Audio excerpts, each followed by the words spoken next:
So it's a matter of opening up here. So on this one is the live wire to the geyser, to the element, where is written E1, element 1. So this one is the neutral, whereby the neutral to the element, it goes here, as well as the neutral wire from the isolator switch. Then this side, the far right hand side, is the live wire from the isolator switch, from the mains. That's where the live goes in. So on this center part, that's where two neutral wires meet.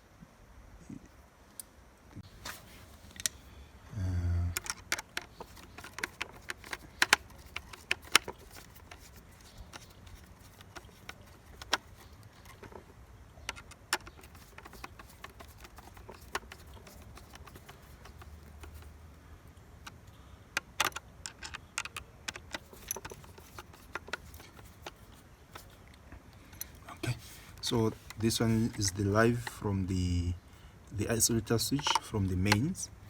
These two neutral, this is a neutral from the mains, a neutral to the geyser from the controller. So these two neutrals, they go in one place, the center screw.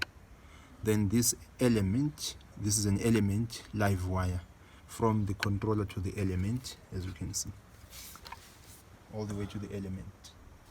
Then finally, these are neutral wires, they just meet. You just join them together.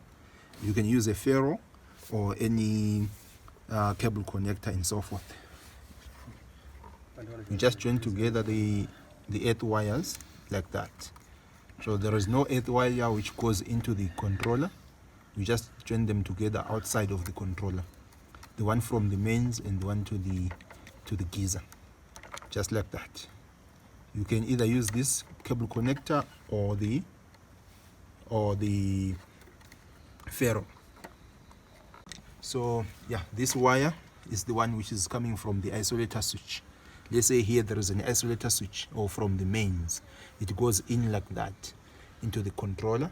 Then from the controller, they will go to the element.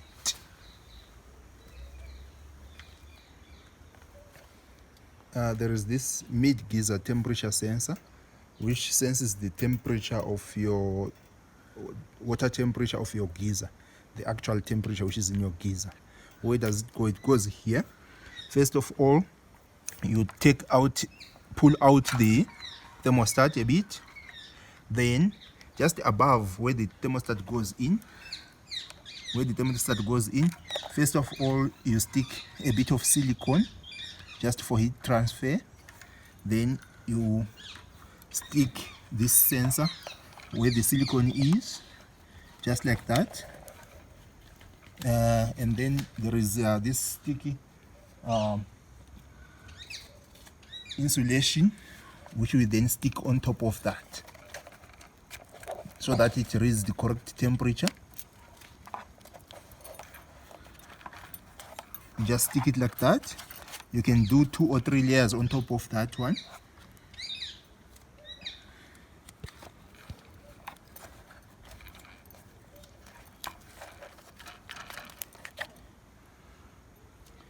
Then that's the 3rd layer which I'm putting now, which will be the last one. Then after that, you just take back the thermostat into position and make sure that it is fully in, the lugs are in. Before you leave this section, you have to take the thermostat reading to the maximum, to 70 degrees. So first of all, you don't just go from 50 or 60 to 70. You have to take it back to 0. Then after that, you start from 0 to the maximum. And that's it. On this section is done. So that's the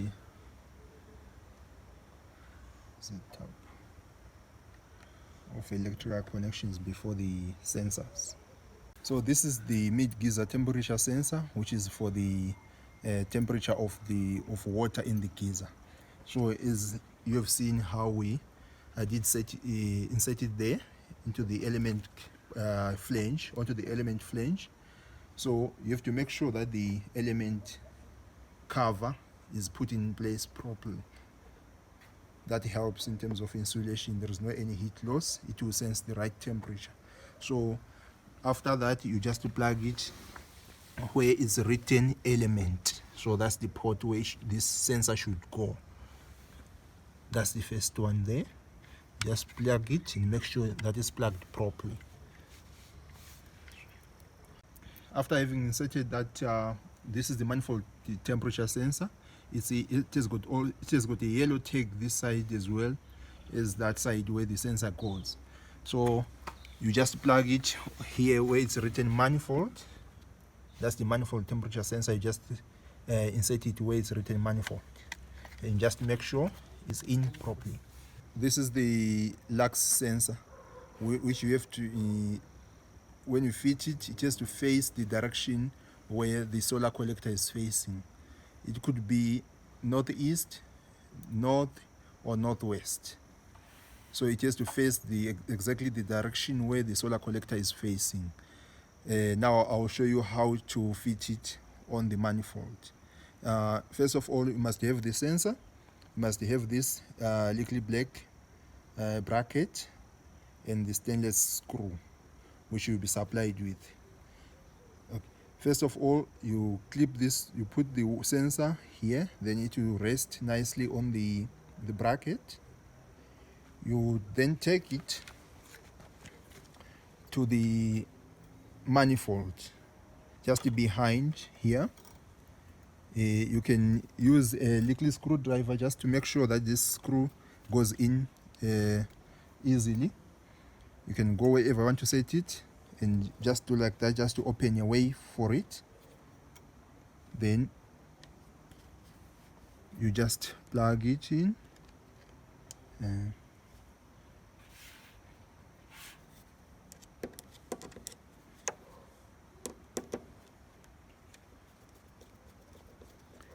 And make sure it faces the right direction where the solar collector is facing.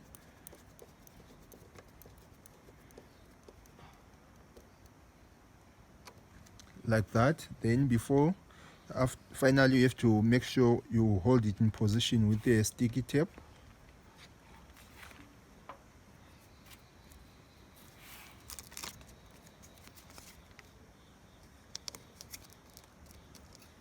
Just like that.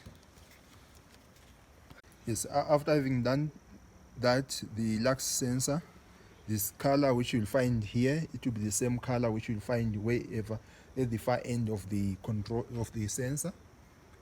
So these colors, they make you not to confuse. That's the lux sensor. You plug it where it's written LDR. Where it's written LDR, which is here, that's where the lux sensor goes. Just plug it like that and making sure that it's in position. Okay, then you go to follow the water level sensor, whereby there is a blue and a yellow lag. So where do you insert that? We insert them just in line below the vent port. Below the vent port, it has to be somewhere there, but in line with the vent port. So we do that by using a ruler or a straight edge, just like that. Then you have to mark where those sensors should go. So meaning that one should be here and the other one should be there. They shouldn't be far apart from each other. It shouldn't be more than 2 centimeters. The space in between. Yeah. As I've marked that, I'll just try to open with a screwdriver so that my screws can go in easily into the manifold easily. Just like that.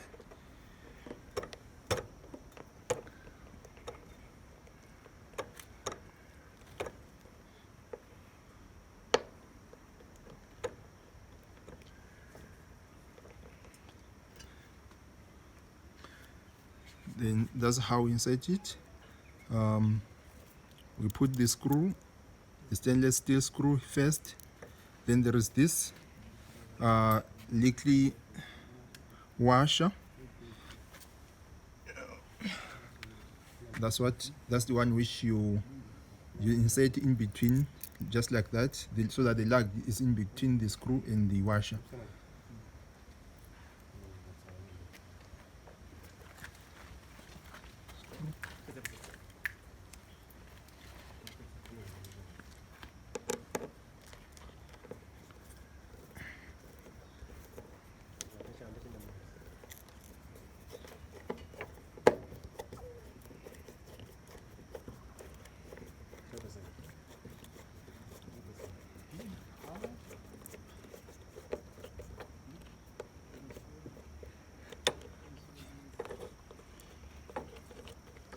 Then you do the second one the same way.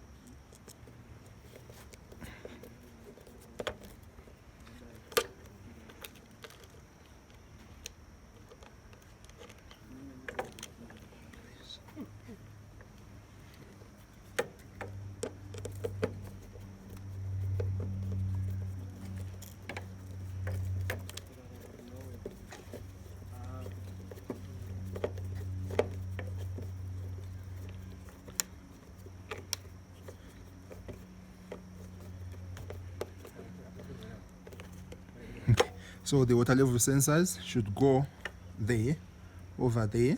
So, but let's say for in case you have missed, they are not in line, make sure that the top one should be the yellow one and the lower one should be the cold one. Let's say you didn't manage to make them to be in line properly, make sure the blue one should be the one below on the lower part.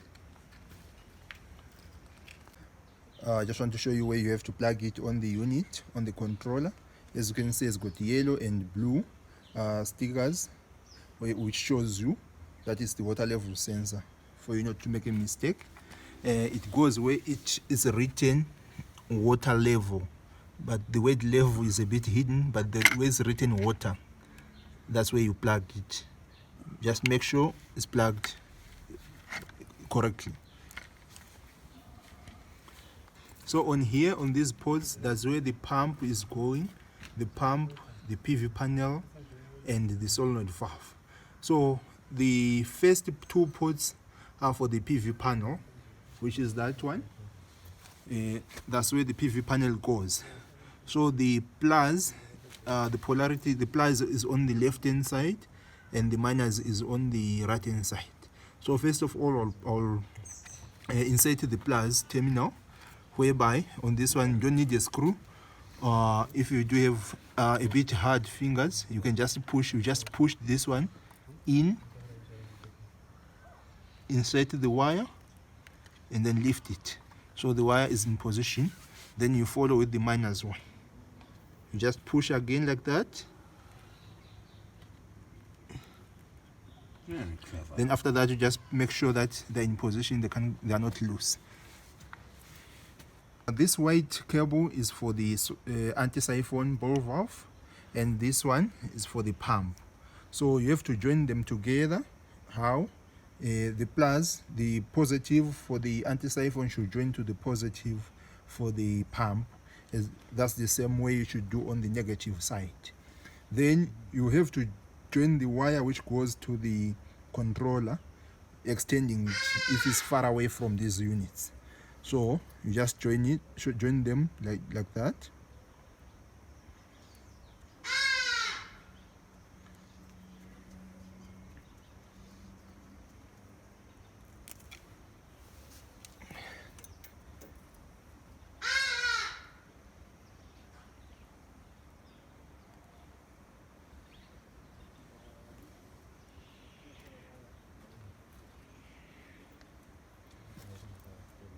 Then this is the positive which goes to the controller. You have to insert it to the same line with the positive from the pump and from the anti-siphon valve.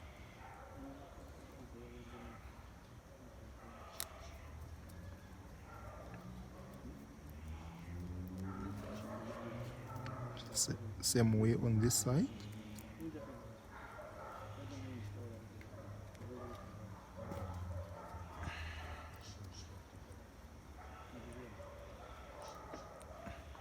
So this is the positive line and the negative line. Then you take this one straight to the controller.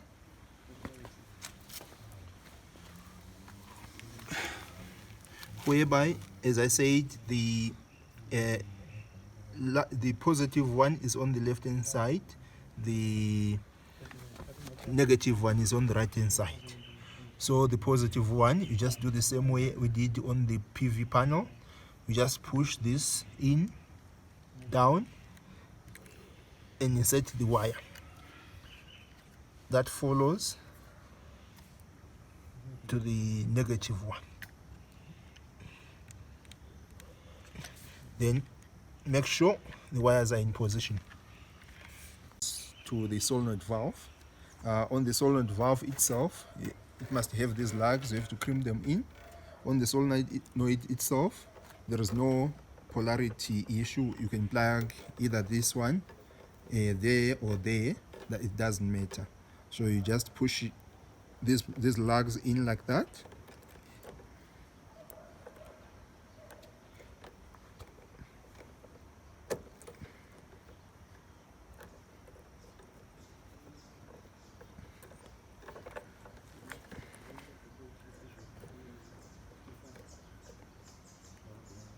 Just like that.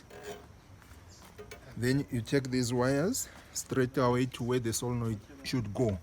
But here on the solenoid, the same scenario whereby the positive should be on the left hand side, that should be followed. So you just press it in.